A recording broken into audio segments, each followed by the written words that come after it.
ಸಂತಿ ಬಸ್ತಾಡ್ ಊರಲ್ಲಿ ಒಂದು ಕೆಟ್ಟ ಘಟನೆ ಆಗಿತ್ತು. ಅಲ್ಲಿ ಯಾರು ಒಂದು ಕ್ರಿಮಿನಲ್, ಒಂದು ಮಿಸ್ಕ್ರಿಯಂಟ್ ಒಂದು ಪುರಾಣೆ ಶರೀಫ್ಗೆ ತಗೊಂಡು ಬೆಂಕಿ ಹಚ್ಚಿ, ಅದೊಂದು ಭಾಳ ಕೆಟ್ಟ ಘಟನೆ ಇದೆ. ಯಾರಿಗೂ ಶಂಕಿಸಿಲ್ಲ. ಆ ದಿವಸ ನಾವು ಕಮಿಷನರ್ ಸಾಹೇಬ್ರಿಗೆ ಭೇಟಿ ಆಗಿದ್ರು. ಅವರು ಕ್ರಮ ತಗೋತೀನಿ ಅಂದರೆ ಹೇಳಿದರು 3 ದಿವಸ. ಮತ್ತು ಇವತ್ತು ನಾವು ರಿಕ್ವೆಸ್ಟ್ ಮಾಡಲಿಕ್ಕೆ ಬಂದ್ವಿ, ಯಾರಿದೆ ಅವನಿಗೆ ಅರೆಸ್ಟ್ ಮಾಡಿ ಅವನಿಗೆ ಸಜಾ ಕೊಡಿ.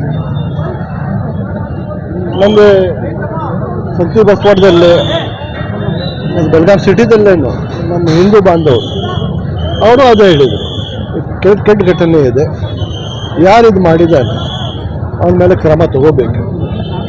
ಪೊಲೀಸ್ ಡಿಪಾರ್ಟ್ಮೆಂಟ್ ಕೆಲಸ ಮಾಡ್ತಾ ಇದ್ದಾರೆ. ಮತ್ತು ಕಮಿಷನರ್ ಸಾಹೇಬಿಗೆ ಹೇಳಿದ್ದಾರೆ ಒಂದು 7 ದಿವಸ ಒಳಗೆ ಇನ್ವೆಸ್ಟಿಗೇಷನ್ ಒಂದು ಅಡ್ವಾನ್ಸ್ ಸ್ಟೇಜ್ದಲ್ಲೇ ಇದೆ. ಒಂದು 7 ದಿವಸ ಒಳಗೆ ನಾವು ಕೇಸ್ ಸಾಲ್ವ್ ಮಾಡ್ತೀವಿ ಮತ್ತು ಯಾರು ಮಾಡಿದ್ದಾರೆ ಅವ್ರಿಗೆ ಅರೆಸ್ಟ್ ಮಾಡ್ತೀವಿ. ಈಗ ಎಲ್ಲರಿಗೂ ನೋವು ಆಗಿದೆ. ಇದು ಘಟನೆ ಏನು ಆಗಿದೆ, ಇದು ಸಣ್ಣ ಘಟನೆ ಇಲ್ಲ, ಒಂದು ದೊಡ್ಡ ಘಟನೆ ಇದೆ. ಸರ್, ಈಗ ಮೊನ್ನೆ ಒಂದು ಭರವಸೆನ ಕೊಟ್ಟಿದ್ರು 2 ರಿಂದ 3 ದಿನ ಭರವಸೆ ಯಾಕೆ ಸಾಧ್ಯ ಆಗಲಿಲ್ಲ ಅಂತ. 3 ದಿವಸ ಒಳಗೆ ಅವ್ರು ಹೇಳಿದರು. ಅದು ಮಾಡುವ ವೇಳೆಗೆ ಇದು ಒಂದು ಘಟನೆ ಆಗಿತ್ತು.